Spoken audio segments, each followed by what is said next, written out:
Yes. Welcome. We are back.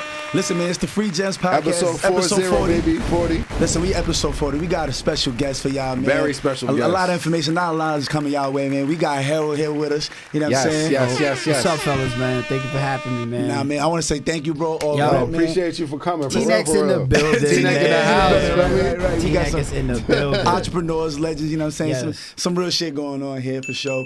Listen, man, I just want to say thank you because when Cinco told me, hey, we locked this in, I'm like, oh, it's up. I'm like, oh, yeah. Because I already know, anytime we don't call him Harold, but I'm saying, I know him, you know what I'm saying? We know his childhood friends, but you know what I'm saying? I'm like, yo, bro, we get to chop it up. Every time we chop it up, I know you got some insightful shit. You be changing my mind. I'm like, yo, you're always good for conversation, so I'm happy that you're here. You know what I'm saying? Welcome to the show. Yo, appreciate y'all for having me. It's crazy that when Maul DM me and we talking, we just catching up. He's like, we got to have you on the show. In my mind, I'm like, oh, he gassing me. I'm like, what I'm going to talk about? But then, like, I was talking to a few friends, like, y'all think I'm going to be on the podcast? And everybody like, dog, you should have been on one. But I'm like, I'm usually the dude behind the camera editing. So, you know, got my media business and, like, you know, I film everything, man, but funerals. And I only say that because I've been asked to do one. So it's just like, but I'm open to everything, man. So. Yeah, I mean, you touch base real fast on exactly what we want to talk about. We definitely want to get into a lot of sports talk, a lot of just current event talk, but you even just explained the media company. Yeah. So talk to the people about Reaction Media and what you got going on. Oh, man. First of all, I'm going to shout out the James family, Saquon and Mr. Cedric. So listen, man, Mr. James, the reason that I really got in the business, made it legitimate. I was filming his daughter Deja. Shout out Deja. Yeah, her entire senior year, I went to almost like every game. Damn. So after the season, you know, more parents are like, you got this game, you got this game. So it's almost like you go from no money to just... It was getting overload. So I'm like, oh, I got to go legit. Call my dad. I'm like, yo, how do you make this so I don't get in trouble with taxes and all that? LLC my business the next day. Like, I thought of the name and everything in like 30 minutes. I chose Reaction Media because every action needs a reaction. So the fact that I post-edit, you know, Reaction Media is that. So, that's the first time I really explained that. So That's that and the hoodie I represent. Yeah, I had to rock the brand. Listen, I was like, I didn't want to be cliche, but I'm like, shit, it's my first time on camera. Absolutely. I can curse. Yeah, of course. All right, man. I'm like, shit, man. I'm like, I'm gonna rock my brand. So man, that's what got me like my jump start to have confidence because I've been editing since I was 10. I've done my brother Rashad White's tape. If you've seen that, that's me. I did that. You did that? I did that at like 11. Go on YouTube, man. Type in Rashad White T-Neck High School highlights. See, a lot of people don't pay attention. The YouTube handle says Butter02, bro. I was 11, 12 years old when I did that. I did Lanil's highlight. I did a lot of people's. And I mean, I was a kid, like, you know, just looking up to like older athletes. But man, I knew how to splice and edit at a young age. So not for nothing, that's where it started. We got lucky because our generation specifically, we were like right at our preteen years when YouTube even came out. YouTube came out what, like 07, 06, 07, right? man. So we was like 12, 13, I was in 14. 8th grade. Y'all was in 7th grade. Right, because I remember our first videos we was looking up was like Soulja Boy and shit. I'll never forget that shit and highlights. Yeah. So I mean, like we know sports. We know you personally. So sports always been a big factor in your life. Always been. Can't run from it now. I'm 29. My pop's a coach. My little brother's a coach. Shout out to T-Neck High. You know, shout out they did their thing this year too. Yo, listen. They did. Listen. Any T-Neck athlete watching this, man, they did better than all of us. I remember the last. I don't care who they played. They went 7-3. That's tough. I remember the last time T-Neck won 7 games. So man, just show love to the young athletes, man, and stop comparing yourselves to what you did then to now. Times changed, bro. Yeah, times changed. Stop comparing.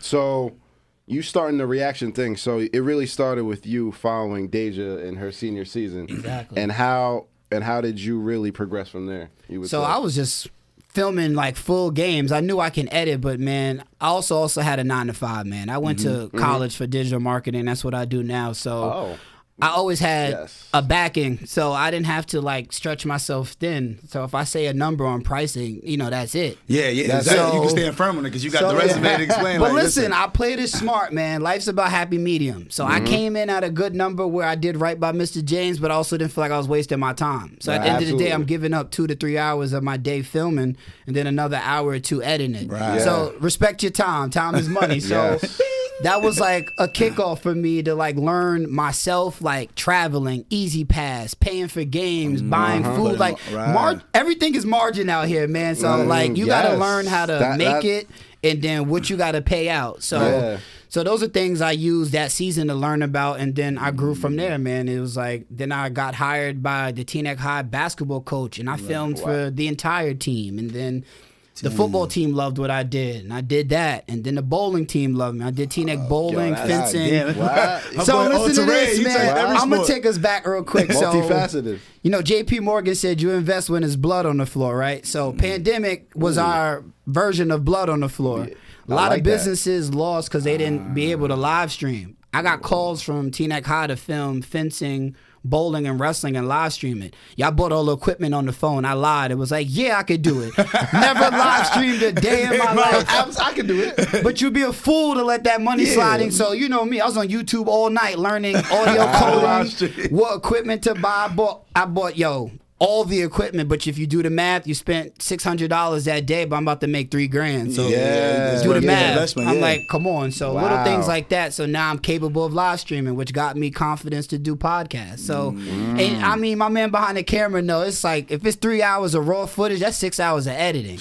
And he didn't even do the lower thirds. He didn't even So you talking that audio, language. Yeah, you man. He didn't even clean up the audio yet, because there's a dude like me who talks loud. You got to bring his down and bring then you got to export it, transcode it. So, be patient with your audio and your producers and your editors, your painters. It takes a lot, dog. I can imagine. We still got to eat. We got relationships, family. So. But I'm going to let you know, Reaction Media, I stand out because my turnover time is crazy. Oh, yeah. You get it done? You get it done? I get it done because, I'm going to let y'all on a secret. I work very hard because I like to chill. I'm not going to lie to you. A lot of people be lying like, I don't want to work all day. I want to work 2 hours and efficiency. Yes, I'm very efficient. So I get a lot done in my 24 hours. Working out, family, myself, whatever it is, and editing. So for any young dudes watching, man, I don't care if you sell sneakers or you're a painter, time is money. Yes. Be efficient. Wow. Yeah, for sure. You dropped a lot. You dropped a lot of gems right there. Yeah, real quick. But I already knew he was gonna. I already knew he was gonna be on. For real. Nah. So as far as when you went, it came down to filming. You started with basketball, then football. Have you ventured out to any other schools, or what other kind of recordings what other kind of functions are you recording? Is it just sports? So lately sports is the moneymaker. Right. But I've done infomercials for apps. I've done interviews, one-on-one, because sometimes I get hired by companies and they just want me to edit. So listen, you don't need the credit all the time. If you're getting paid, I don't need my logo slapped everywhere. So certain times you get called, they heard hey, I heard you got 4 or 5 cameras. Sometimes people rent cameras from me. Sometimes people ask for so it's bigger than just trying to be in charge of everything.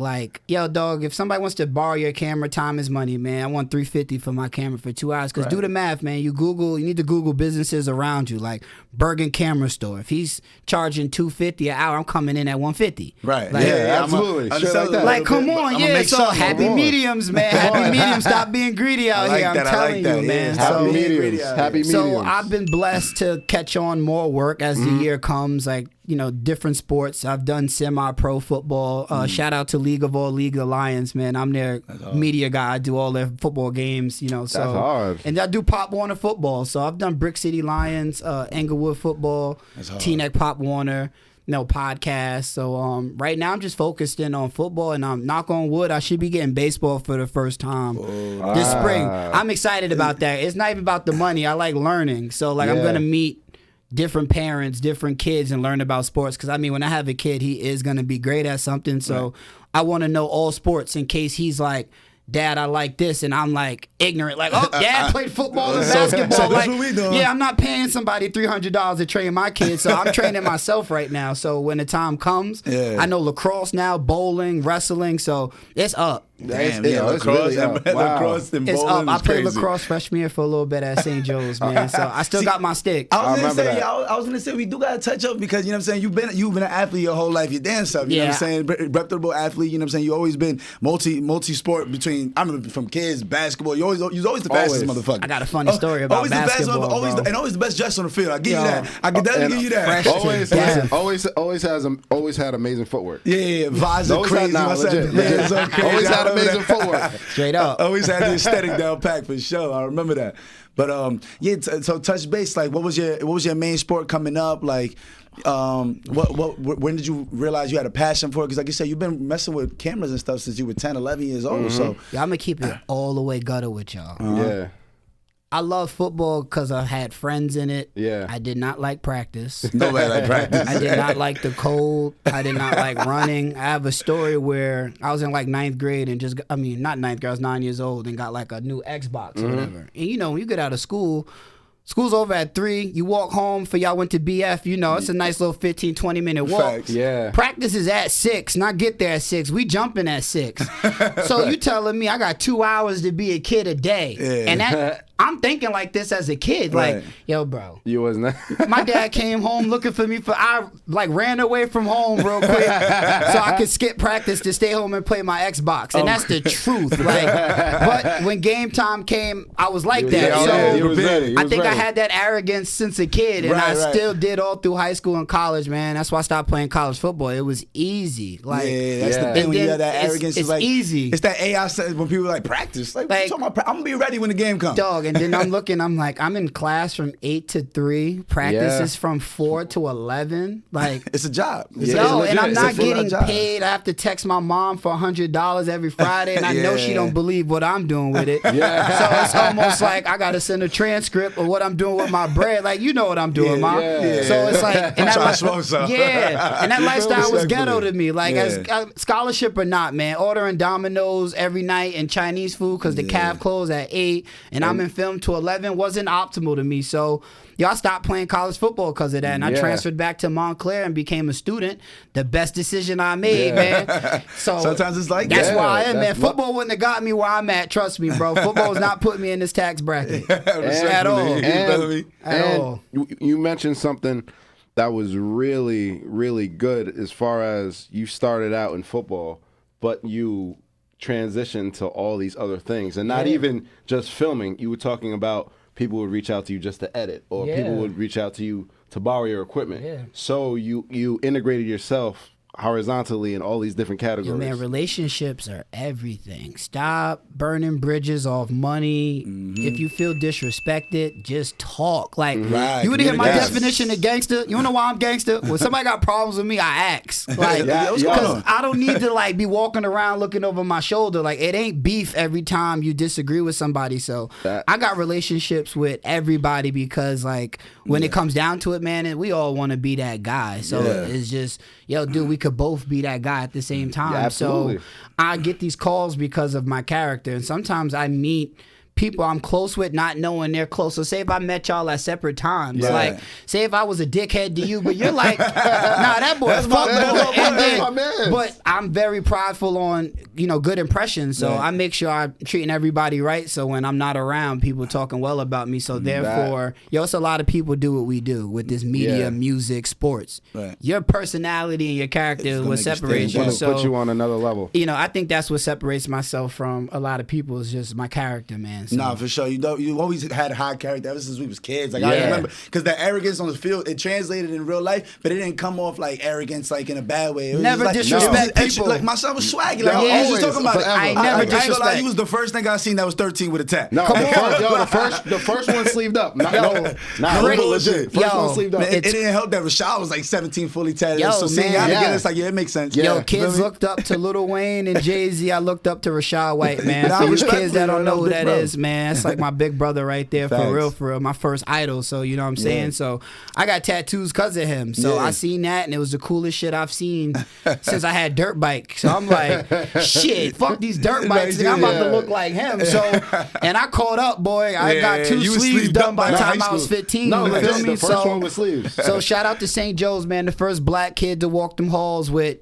wrist to shoulder tattoos at 15, man. So shout out to St. Joe's. Yeah, that's not type of program. They ain't never seen that before. That, right? Nah, they're not taking that, what man. Is going on? I'm doing that in 08. So. But you're running a sub 4.4. They don't give a fuck. Yeah, exactly. Go ahead. Yeah, get on that film. And we talk about tattoos, man. Shout out Tattoos by Ez, man. So listen, bro, I got a funny story for y'all. Yeah, we used to talk about it. We talked about this before, Carol. I'm gonna drop his name real quick. So quick story, man. We went to one of his friend's house after school, and I found out Ez was doing tats. So I had so many tattoos. Ez could have wrote something in Chinese and you wouldn't have seen it. I was cluttered already. So I'm like, yo, Ez, you can slap something right here and let's see what's good, man. Facts. And it was like his first or second time tattooing, man. And let's just say it was a nice trial and error. So you wouldn't believe the story if you see his work now. So just know, like, we go back. I've been playing football with Kamal since we was like 8.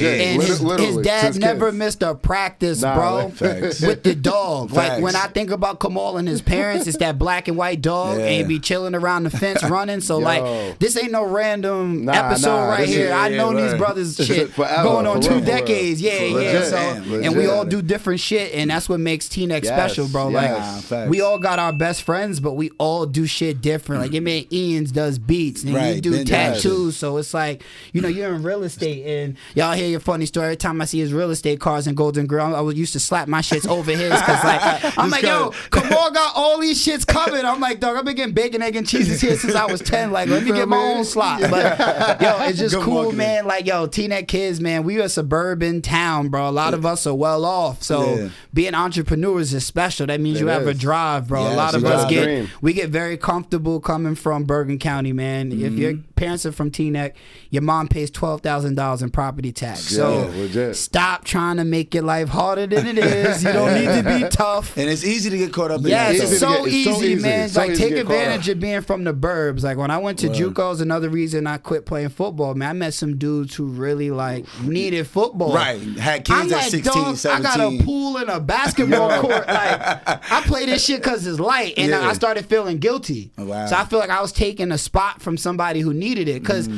it 100. I knew I was going to be here. I knew I was going to be video editing. I knew I was going to have a career job in marketing. Like, all that shit I knew was going to happen.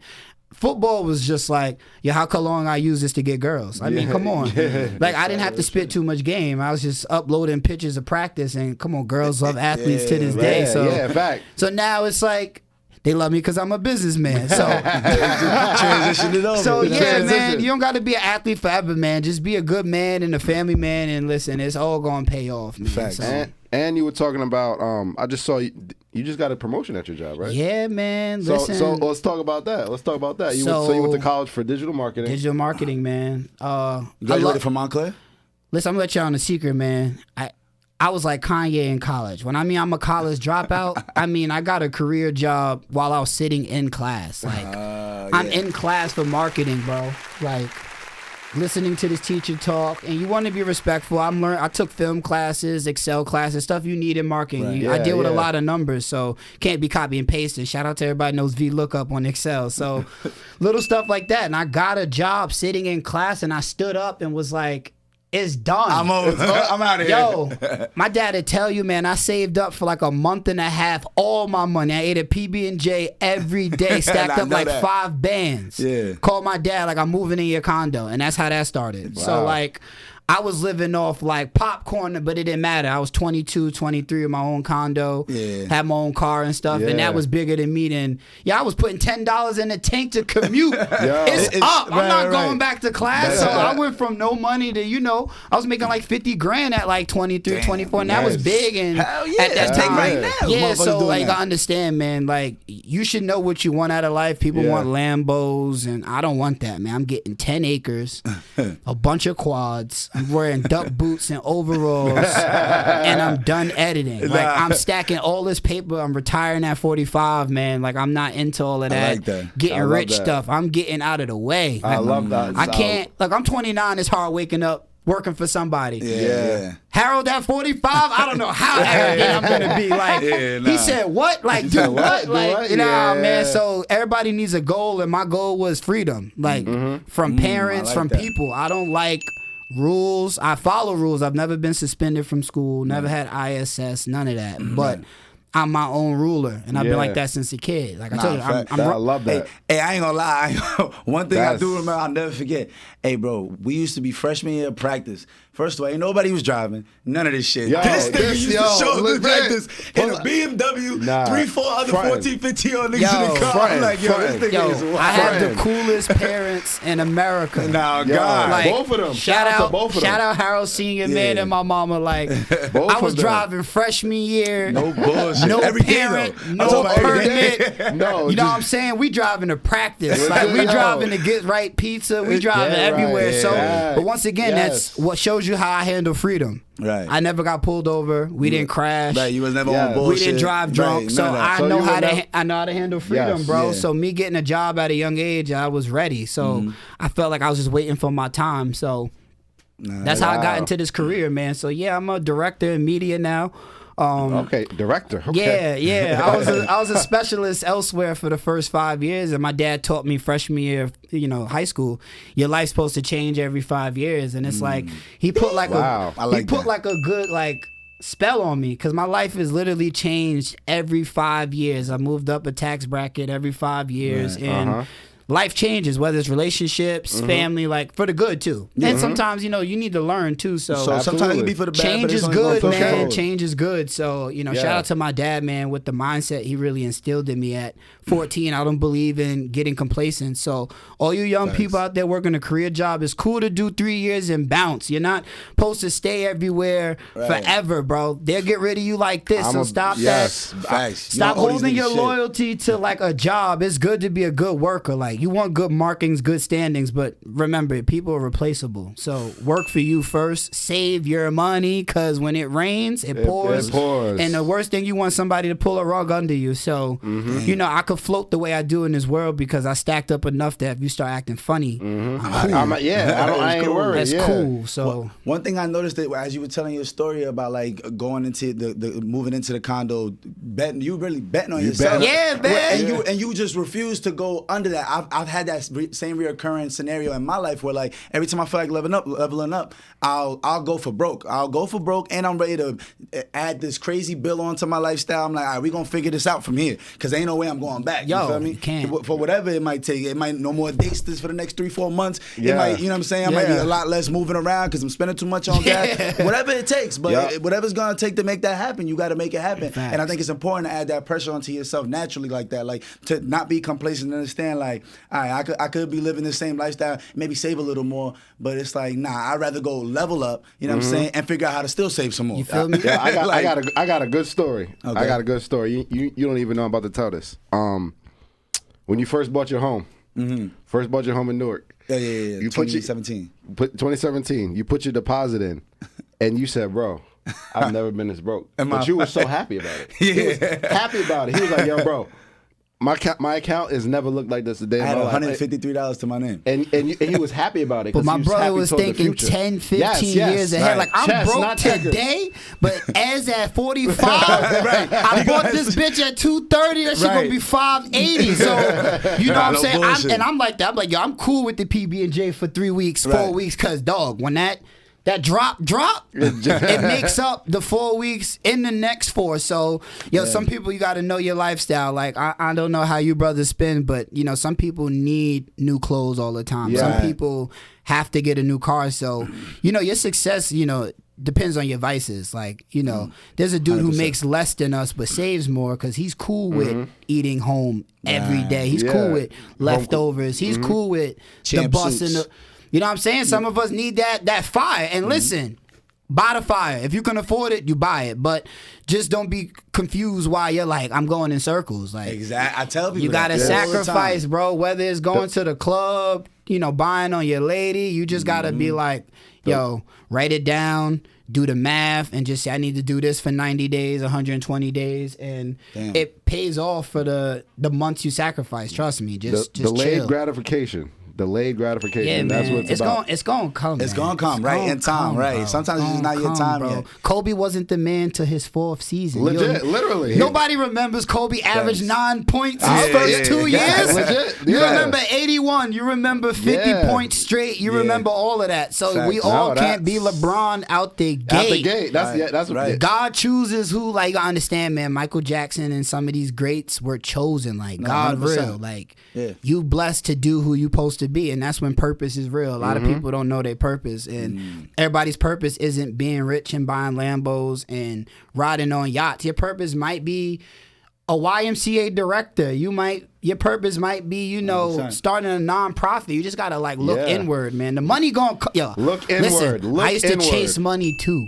Yeah. It's gonna come. It's gonna come. If you put your heart in something, you're gonna wake up, you're like, yo. And you're gonna be so grateful you did that shit. It'll attract you. It attracts you by your attitude and stuff. So just find your purpose, man. Yeah, and you hear that story so much about super successful people that they might be rich or they might get what they wanted to get, and they feel like, damn, I got what I wanted to get and I'm not happy. And it's because they didn't find that purpose. And no kids or right. And that's the problem with society. Society, we base success on money. So when you reach the pinnacle, it's like, why am I not happy? This is what I've been told my whole life. Right. And you realize that's not what it's about. It's never been about that. Yeah. You know? So I tell you this, man. I was having this convo with my family. We always talking about like culture, and I feel like, money's a culture thing right now. So like, us blacks, man, we just started getting money. Yes. So it's hard to tell a brother like, don't take the bread. Like I feel like we're gonna jump into the Deion thing now. Like, Deion's been had paper, but that brother's from Florida. Like his story was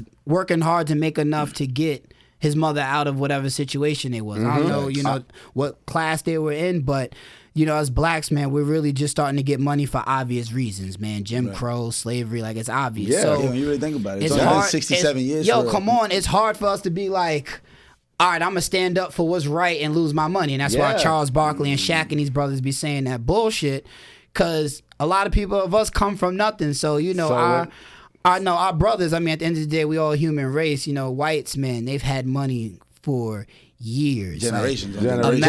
America was built by black people for free for. So imagine you started a business and you hired 10 million to 20 million people a year, work for free for 400 years. Yeah. That's how you buy the Cowboys. That's how you buy teams. Yeah. All right? So don't be confused like how he got oil. I'll tell you. He had enough. Like while we were slaving and building, memorial buildings around this world, they were making guns and plotting on how to get rich. So sometimes, like, I get it. I'm mixed between, like, getting your money and standing up for what's right. Because, like, whites don't care about money. They want control. Like, it's about power. Like, Jerry Jones is like, if anybody needs, like, you're off the team. So that means he's cool with losing your $80 million contract, my boy. Yeah. He's cool with that. He'll give you whatever. I'm cool with that right off. It's a loss anyway. So he's writing your salary off. So I need, like, us blacks in 2022, man, we're doing a good job on bringing light to what matters, but let's not keep selling our soul for the bag. That's all I'm gonna say. I like what you said, and it's been what I've been preaching for a while. We cannot really go to the next level without sacrifice. It has to be sacrifice in order to push you to the next level. But at the end of the day, a lot of people come from a position where they never had anything. Right. So when they get something, how am I supposed to sacrifice? That man not to spend his money when he come from nothing? Or why are you going to tell someone to not take this opportunity because I never had anything? Right. I know I can sacrifice for the greater good, but at the same time I got to feed my family. Right. So it's a conundrum. It really is a conundrum. And that's what Deion's dealing with. And my whole thing about Deion is, I love what he did for Jackson State. One time, let's clarify one time. Not everybody knows what we're talking about. Okay. So Deion Sanders, if people don't know, Hall of Famer, probably the second greatest defensive player behind Lawrence Taylor ever. Good call, Ez. That was a good call. Yeah, I had to that was a good call. But regardless, one of the greatest football players of all time and super icon, one of the most marketable, like, he's a genius when it comes down to it at the end of the day. Superstar in any facet of anything he's ever done. He was a coach at a HBCU. He shined the big light on the historical black college universities, like all the programs that were having these superstar athletes that people weren't getting enough light on. We weren't shining enough light on these athletes. And so he took this HBCU program at Jackson State in Mississippi, turned them up. They went from a bottom of the barrel to all the way to, what were they, like 11-1 this year? Bro, he's only lost 2-3 games in the 3 years he was there. And and they were on TV. And I'm talking about, he turned up the coaching staff. He got Hall of Famers on he got Eddie George coaching there. Now you got people Travis like Hunter. Ray Lewis about to jump in. Top recruit, number one player in his class went to an HBCU. Yeah, that's which is unheard of. So boom, I'm take us back to another topic. Right. Travis Hunter was smart and learned where I said about money and value and relationships. Right. That kid could have went to any school he wanted to. The world. Literally. He was thinking about Trav. 7 years in the league, I'm about to learn at the top of the top. Right. I don't care if I'm not at Ohio State because these 3-4 years I'm sacrificing of underfunding and not being around a bigger campus. But I'm learning from Deion. I'm gonna learn from him. Come on now. Yeah, so that's how you need to approach everything. Think long term. Stop making tomorrow decisions, man. So I think what Deion's doing right now, I think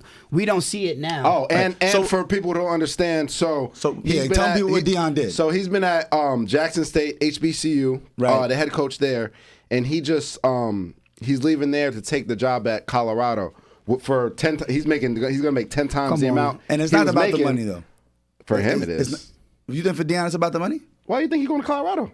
You think it's about the money? Absolutely. I'll tell you why he's going to Colorado. Absolutely. Yeah, let's talk about it. What do you think I he's going to Colorado? seen some interview that he did, I think yesterday. I can't give you the timestamp, but I felt he was trying to be as transparent as possible and letting you know that his mission and Jackson State's mission wasn't the same. So, therefore, I need to go because they both feel like they're holding each other back. I don't think HBCUs like how much notoriety that Deion's getting. I can see that. I feel like if I'm the president of the school, I don't think people could tell you the name of the president of the school. Absolutely not. So you think so you gotta understand, man. Egos are the death to relationships and a lot of business. So I just think that's a gem right there. I just think that Deion started to feel the pressure, and sadly, it comes from our own people. Yeah, and that's the self-sabotage. I try not to jump the gun. I do a lot of reading before I speak. By the way, I'm not just up here chatting. So I read a lot, and a lot of people who went to HBCUs agree that when they only care about the football and the marching band. Deion wanted to take care of the entire school, right? And he's also, let me not cut you off. He's also allocating a lot of the salary that he made at Jackson State, he's getting it back to He Jackson put $250,000 into Jackson State. What I'm saying, he was trying to salary. spread it across everywhere, but he's only like, I'm one entity. Like, can the school help? What's the endowment budget? That's why he said, like, y'all telling me the tickets is sold out, but my accountant said it's only this. Where's the money? Like, who's stealing? So I say Deion gets the right to leave, man, because, why would somebody with that much purity in his heart be stuck in something toxic? I don't care if Deion went back to a high school or another HBCU. I just don't think Jackson State deserved him anymore. So I just think Colorado was the first one to be like, here's 30 M's, boy. So he was word. Because you understand, these brothers are from Florida. They're leaving Mississippi. I don't know if y'all been to Colorado, but yo, brothers in Colorado, I don't think mix, but 30 M's would keep me warm. So he was only making like $2.5 million. So how he's making like 30? But once again, like you said, it wasn't the money. Deion had 30, 50 M's going in. Yeah, I was about to say Deion's already multi rich. He's straight. But he's himself as an entity. He's so marketable. You know how many deals he still has? Like he hasn't played in the NFL since 2002, he got 2003. Aflac. He was coming in with Under Armour deals and stuff. So he's definitely trying to build a culture. And I just feel like the only thing that saddens me is, bro, these PWIs are only that big because they've been getting our talent for the last 100 years. Like, do you understand that if we all went to Jackson State and those schools from the beginning of time, they would be that, Alabama, and then Ohio State would be. Speaking of Alabama, that was the last school to let black people in. Now they get all the niggas. So, understand what's going on out here, bro. Like, and there were coaches such as Tommy Tuberville. I don't know if you guys know. I don't, brother. Tommy Tuberville was the coach at Ole Miss. Okay. He retired now. Now he's a Republican running, I think for Senate or something. And the stances that he takes is against what we're trying to do in general. Right. So how black students, how he's used the black power, the backs of these black athletes to further his cause, to win him these games. Right. And now he gonna turn around and run for political office opposing against what we're trying to do. So it just goes to show that, why are we allowing ourselves to associate with people with people like that. You know, putting them in a position. I can almost guarantee he wasn't showing that side of him until afterwards. But I'm saying that has a lot to do with it. But come on now. I wanted to clarify. You said a PWI. What's exactly that? Predominantly White Institute. I didn't even know that. Anybody knows the names Jim Brown and Jesse Owens? Of course. Jesse Owens was All-American at Ohio State. They were shitting on that brother. Yeah. Like, Jim Brown had to walk miles to practice. Walked. And he played lacrosse there. So it's like, bro, they use us up for our talent. And that's like where I stand with social justice with our athletes is like, yo, we're the reason sports is good. Do you understand that if LeBron didn't jump like that, what would that owner be investing in? Yeah. He would just hire his nephew. So the fact that we run and jump the way we do, you got to remember, fellas, we're the money makers. Athletes, artists. That's why it's good to be independent, man. Rest in peace, Dolph, man. Teaching you, you're the talent. Don't forget that. Yeah. There's nothing to invest if you don't have talent. So I just think we lose sight of that sometimes. Absolutely. And just we forget, TNT is good because they have Shaq and Chuck on there. Imagine if it was you're right, 100%. I don't know, Muggsy Bogues on there. Who trying to listen to Muggsy Bogues? Because as a kid, it's what did he do? Space Jam, cool, but what's up? You see Shaq, you're that's Diesel. So you listening for Chips, Kobe. So of course you got to remember your likeliness is what they're investing in, not you. So I get mad that we keep running to Alabama and all these schools because if we just sacrifice the money in a way. The NIL deals, and I swear, we just go for 30 years. Every black kid, just go to a HBCU, and I promise you it's going to look like Ohio State. But if we keep getting bought out with Chargers and NIL deals, yo, dog, that shit's going to come anyway. Come on. And why is NIL even a thing? You remember a lot of the college athletes were going overseas to play it instead of college. Yeah. Right. So they were losing too much money. They put the NCAA in a precarious position. They had to do something about it. You know why? Because they had to do something about it. They're we need this money. We need to keep these black kids here. Yeah, we got to keep them here. G League Ignite team, shout out to the NBA and the G League, they helped that NIL kick it because now kids are I'm not going to Michigan State. I'm going to sacrifice a year. I'm going to lift. I'm going to run.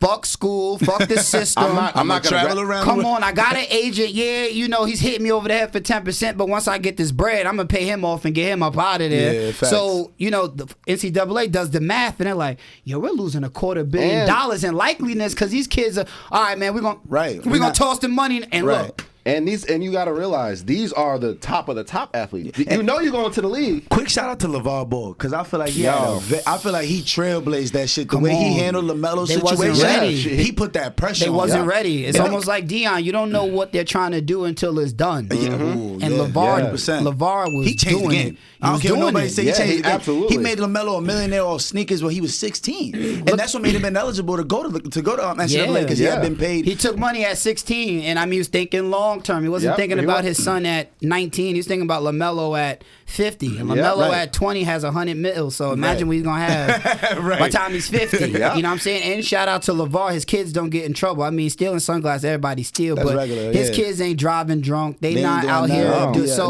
Shout out to the black fathers and fathers out there that, help their kids deal with, being famous and knowing how to lock in. So to me, that matters more than anything. So just like you were saying, if it's about the sacrifice. Yeah. It's about we cannot actually take a step forward without sacrifice. It doesn't matter what it is. It could be tax bracket. It doesn't matter what it is.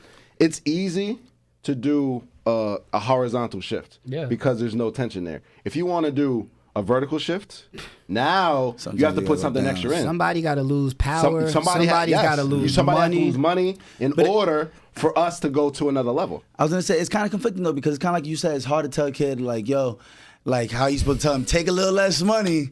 But it's boy, I ain't never had shit. Arizona State trying to give me noodles to $150,000. surf and turf in a month. Boy, I'm not giving up my M's. I feel you. And that's where the conflicting comes in. And that's where the conflictingness comes to play, So it really is a conundrum. But I think Deion, man, I think he made a really big move when he came to Jackson State. Because like I said, now there's rumors of Ray Lewis I forgot what school he said he's gonna come, but you get Ray Lewis because it's a lot of it it has to do with the recruiting process. It's like you said with Travis Hunter. He understood, I can go to this big school and also I'm going to go compete with 5 other 5-star running backs. I'm going to see 5 other 5-star cornerbacks. Like, yo, when you a dog, you see the same niggas everywhere you go. Right. Y'all grew up together. Y'all whole lives too. Nike camps, official visits. Like, Trav was going to run into those Ohio State competition guys anyway in the league. Facts. And a lot of those dudes go big and don't even make it anyway. So, bro, And truth be told, when it comes to HBCUs, the only real different in talent really is on the line. I feel like it's the offensive and the defensive line. The skill positions,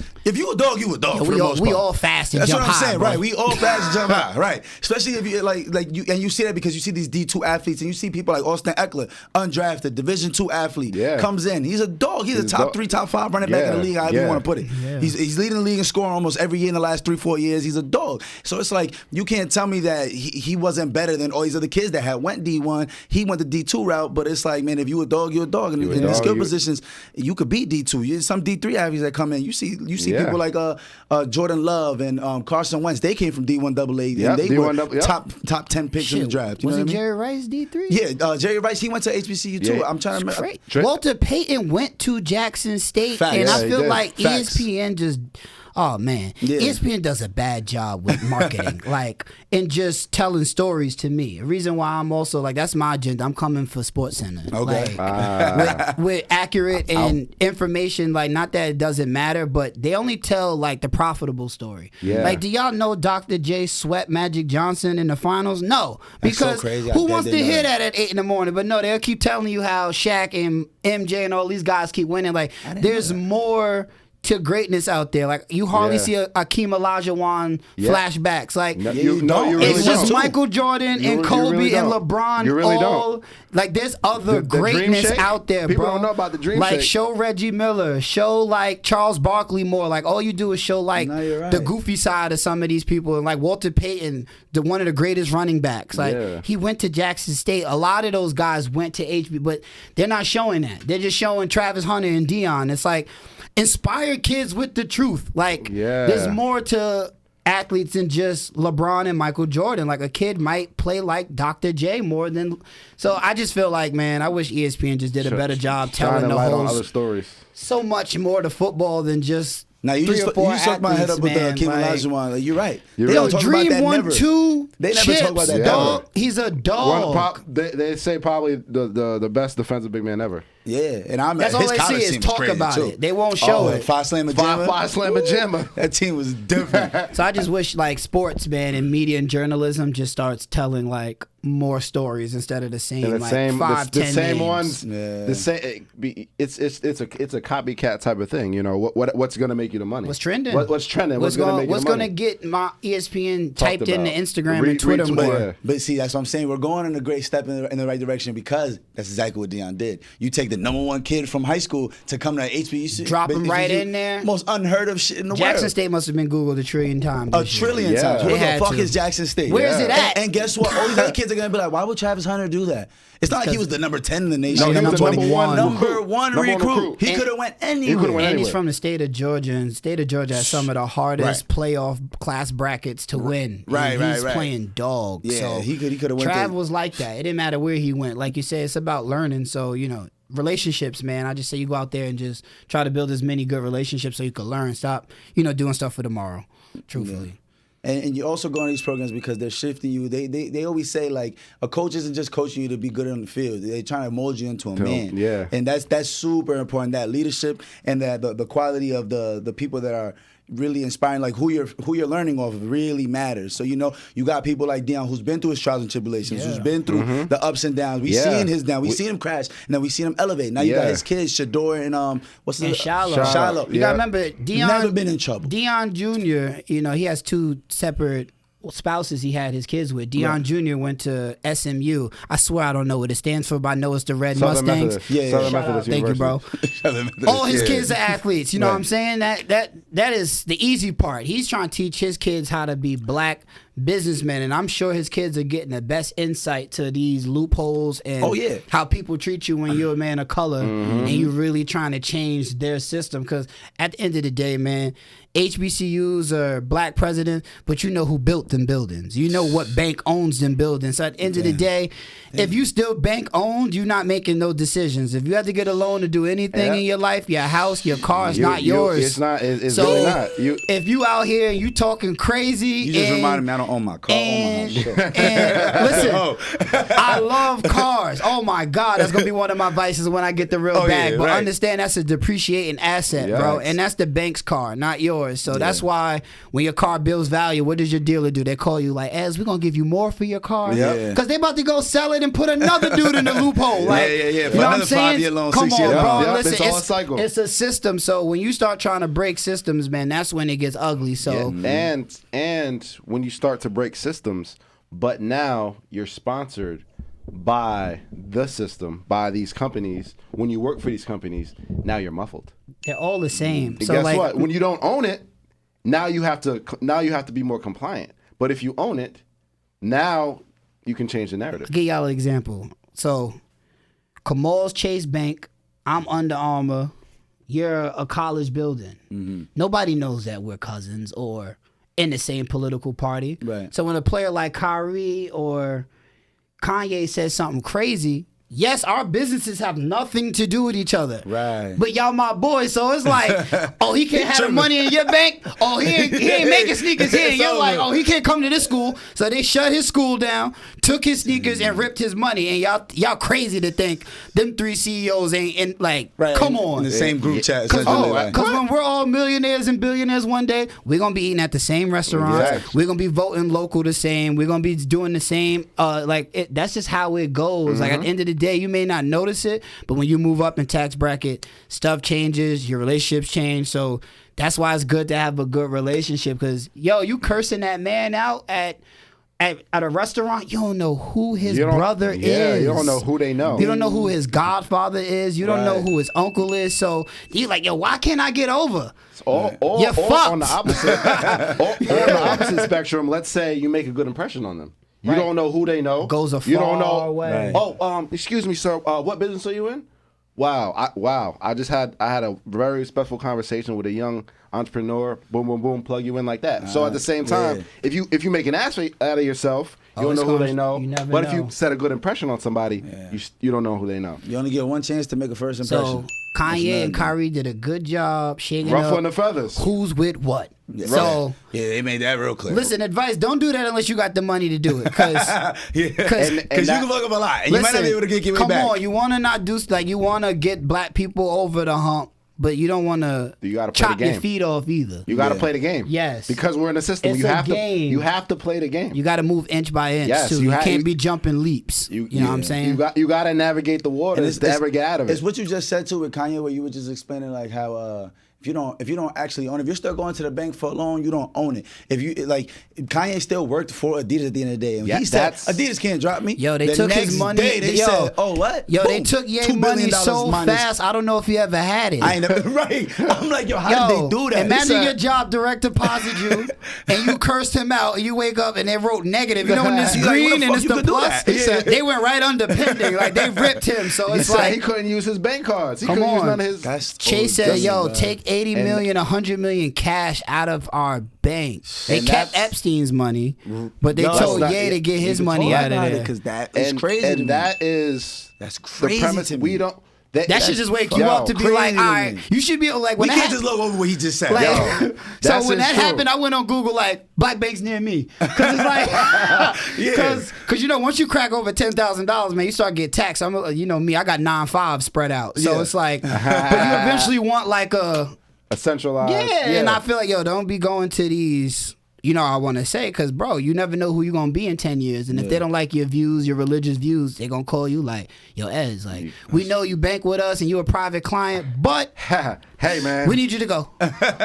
You've been with us for a long time now. Like Donald Sterling. I don't know if y'all remember that, man. I remember that. Donald Sterling said, man, I love Magic Johnson, but I just don't want that nigga in my building. I love Magic Johnson. You know what I'm saying? And if y'all don't know what that means when they say that about us, then just research your history. Like, They love us. Yeah. They don't respect us. And that's why they throw money at us. If Kamal's trying to be the next Black Panther, yo, Kamal, take this $250 million down. Shut the fuck up. Not you out here trying to change the world. We didn't ask you to change the world. New World Order did not involve black men running it at all. And that goes. That's deep. What you said. Learn the history. We've been entertaining them since the beginning. We own shit. We've been entertaining them, and that's all we've in the grand scheme of things. We've been entertainers to them. You know what book changed my life? Not to cut you off. No. The first black millionaires in America. It wasn't just Madam C.J. Walker. It was a lot of black people with money in the 20s, the 30s. Yes. Our story does not start at slavery. Yes. Right.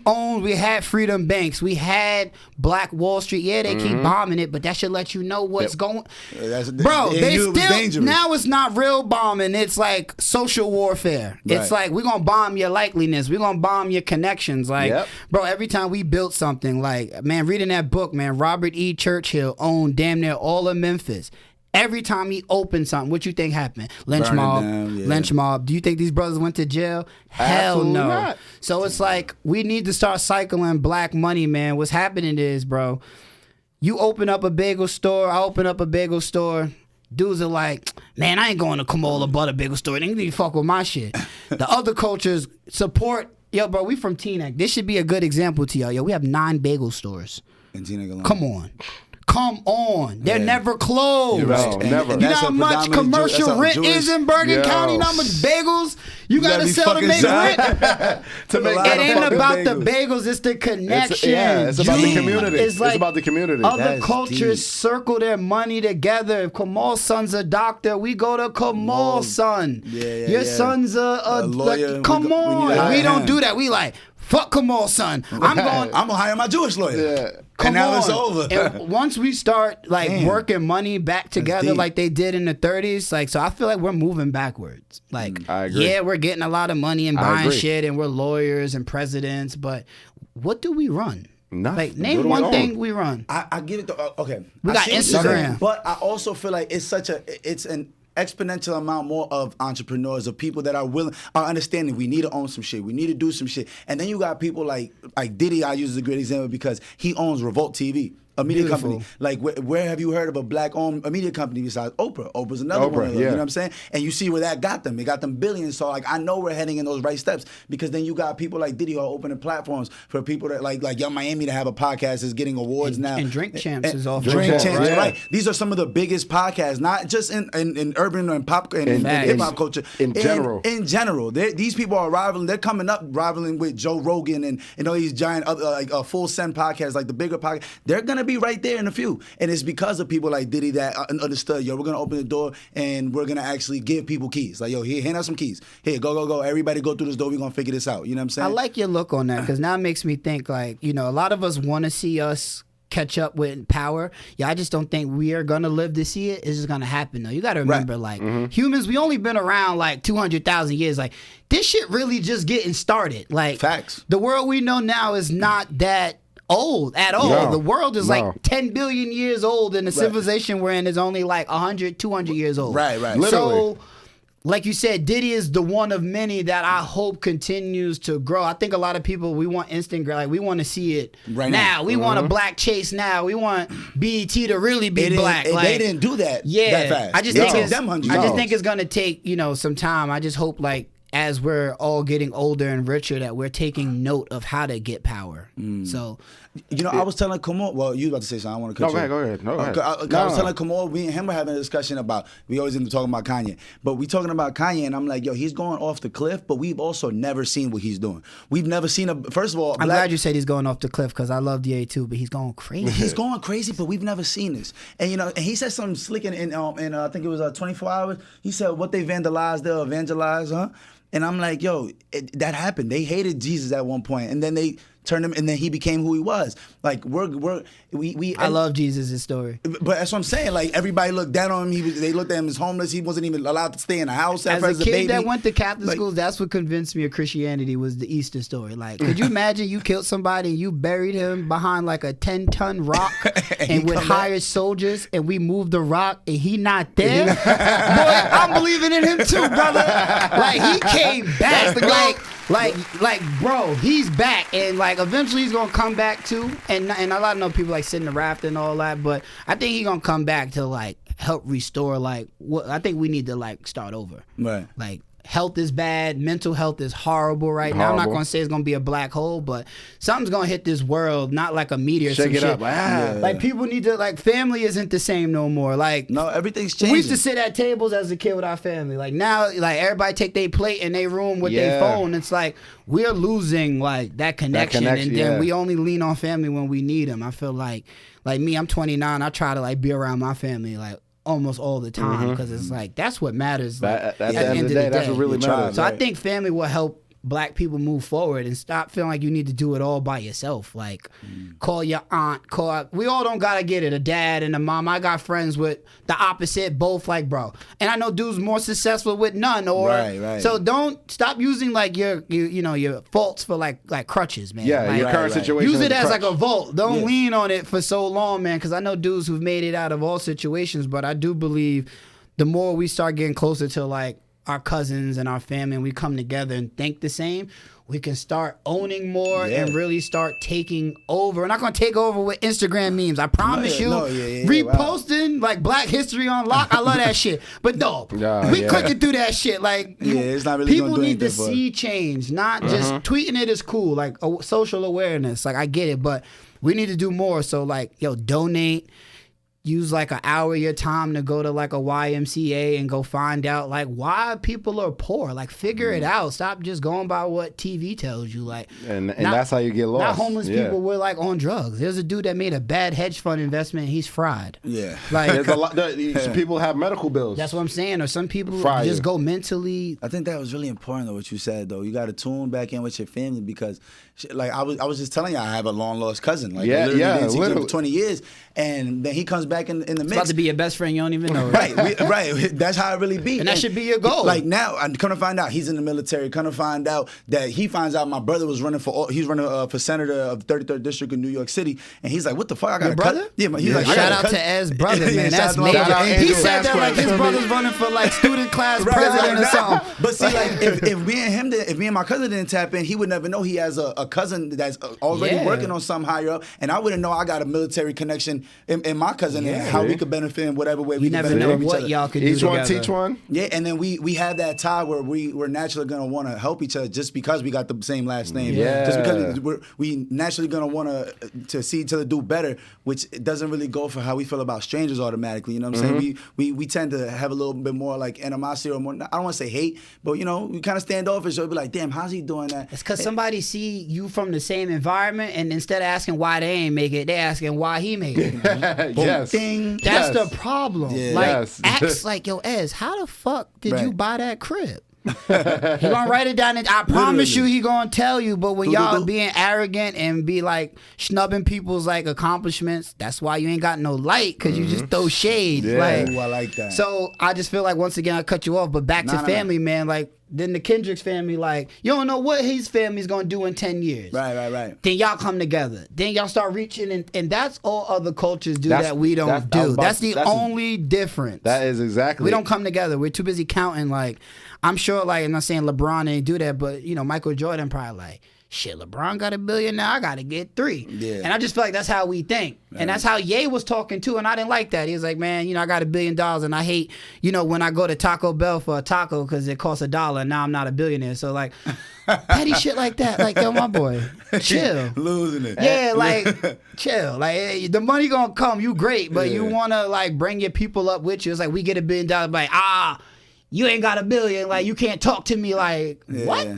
But he's also in a different mind. That's why I was telling Senko, like, yo, bro, we can't relate to nothing he's thinking or saying. At all. We can't relate. We have no idea, and we've never seen this either. I don't know anybody with 4 kids with an Armenian woman. I don't know. that had $3 billion and overnight lost $3 billion. It, and I'm saying, and then it seemed like they was playing with him Where's and stuff. he at so mentally? That's why I say mental health is real. And that's why a lot of crimes are happening, and that's why a lot of people are crashing out in suicide. Like, it's at an all sad, time man, rate. because like I don't think people realize psychologically what us being in the house for a year and a half did. The pandemic did it. Like that's why I don't want to compare working from home like jail, but when you're confined to a place, in a sense, you're losing your personable skills with other people. Literally. We are in a relationship type of people. We were already losing that. Not to cut it off. No, we was already losing. We was already losing it because of social media. So now these kids don't know how to walk up and talk to a girl. Nobody knows how to deal with their feelings no more. So people are taking pain out in mass shootings. They're taking pain out by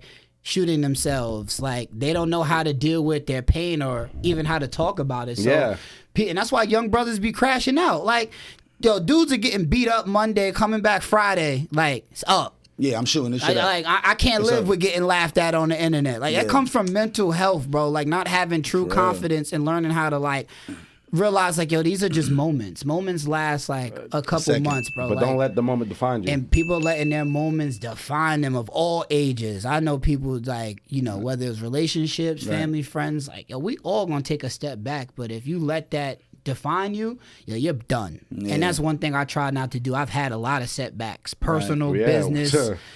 But if I was to become a victim, I'm just as worse as the pain. Like, I don't like pain. So facts. I do shit to get up out of that. Literally. So, you know what I'm saying? Somebody did me dirty. I'm crazy to be depressed about that for the next 30 years. I'm going to do something to get that out because I don't like that feeling. Right. So, you got to start letting people, like, you know, play with you. So you want to, that's why communication matters in mental health. So reach out to your friends, your family that you haven't seen in a while. Sometimes, you know, it's not that they don't want to hang out with you, man. It's the fact that they don't know how to communicate how they feeling, so they feel alone. So I actually, one of my that's very deep. One of my teammates from college, real good friend, like my brother. He went on a hiatus for a little bit, fell off the map, and I just you know, I'm glad I touched base with him this past week. You know, he said I had to go through that. You know, some people, you know, reach out to your people seriously, because the fact that I know that he's doing good. And you don't know how much made my whole week. You don't know how much he been waiting for, like, a simple text. You don't know. Somebody, like we talk to feel like he matters to somebody else. We in a group chat from nothing, outside. No post, nothing. Like, you know, I just had. I'm like, yo, I gotta see what he's up to, and I'm glad. You know, he said, listen, he said, Mole, I needed that. We talked for like 4 hours. Legit. That's real, man. It was one of those conversations, and I needed that. I needed to hear his voice, because at the end of the day, you know, life's too short. You never know what other people are going through. Facts. And especially when you have good relationships with people, you got to foster those, because in life you're not gonna get a lot of close connections like that. So if you have them, keep them. Don't let petty stuff ruin something, or don't let you know, don't let a lack of communication ruin something, because it'll be something where, you know, Ez might do something little, and now in my mind, you know, I'm already creating a false sense of what he meant by that, and now in my mind, I let it fester. In my mind, I have this whole idea of Ez, and it's not even true. Right. But I could have just said something and asked him, like, yo, like you said, what do you mean by that? Just gotta drop your ego and pride, man. I know we gotta wrap it up, but I'm like, my last few moments is gonna be, man, ego and pride is the death, and just spread love and try to communicate. I know it make you feel soft, or like you don't know what to say, but I promise you, the cliche shit is the best shit. And sometimes I say, like, yo, it sound cliche, but this is how the fuck I feel. There's a reason why it's a like, cliche. yo, like, bro, this hurt my feelings. Yes. If you do it again, let me tell you. You know what I'm saying? Don't be mad at what people do. Be mad at how they act after you tell them what bothers you. That's when you make your decisions. Yes. I love everybody, man, but if people play with you, cut them off. Who they are the first time is them, bro. Don't be waiting for 3, 4, and 5. Like, nah. Damn. No, that's real. That was a hell of a message. Nah, you're right. 100%. One and done with me. One and done. Especially after I already communicated what the problem was. You double back. That hurt. Right, You do it. Hey, man, all love, but I can't. I can't live in that. And that's sometimes you gotta do that. You gotta meet people in life where they at. Don't overextend yourself. You gotta meet them where they at. Yep. You know. Damn. That's deep. Man, I just want to say thank you again, bro. You gave us a hell of an episode, man. Great I wish we could chop it up some more. These are conversations I have with y'all guys when I see you. Like, you know what I'm saying? Legit. So I know we could easily be talking for another hour or two, but man, we just want to say thank you again, bro. Appreciate y'all for having me, man. It's been the Free Gems Podcast, episode 40. We're going to have to put the Reaction Media tag at the bottom. We're going to put the Instagrams and all that, you know what I'm saying? That's love, man. Y'all check out the media company. Listen, y'all need whatever y'all need done. You already know. T-Neck Boys, man. We signing out, man. We doing it, man. Thank y'all so much, man. Appreciate y'all, and we are out of here. Much love.